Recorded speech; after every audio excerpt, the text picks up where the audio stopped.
मनुस्मृति के अध्याय 2 के श्लोक 168 से 175 तक में कर्म पर बल देने की बात कही गई है।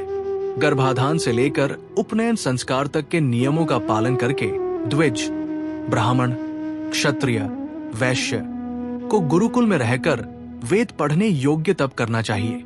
द्विज को तप, व्रत और अनुशासन के द्वारा वेद और उपनिषदों का पूरा ज्ञान प्राप्त करना चाहिए।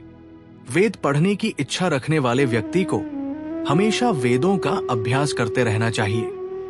वेदों का अध्ययन करना ही ब्राह्मण का सबसे बड़ा तप, साधना माना गया है। जो द्विज ब्रह्मचर्य का पूरा पालन न करते हुए भी अपनी शक्ति के अनुसार रोज वेद पढ़ता है, वो सिर से पैर तक तप करने वाला माना जाता है।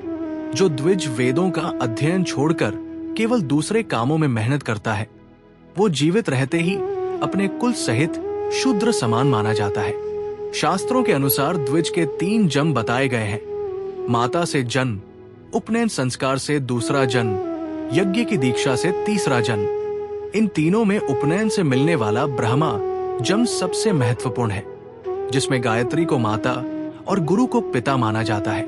वेद की शिक्षा देने के कारण गुरु को पिता कहा जाता है। उपनयन संस्कार के बिना बालक को वैदिक और स्मार्त कर्म करने का अधिकार नहीं होता।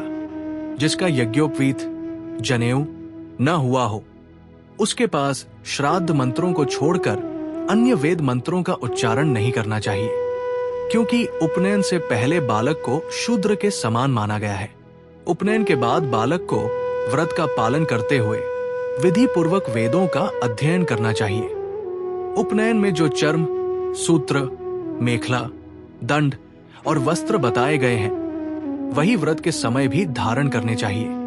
गुरुकुल में रहने वाले ब्रह्मचारी को अपनी इंद्रियों पर नियंत्रण रखकर और नियमों का पालन करके अपने तप को बढ़ाना चाहिए।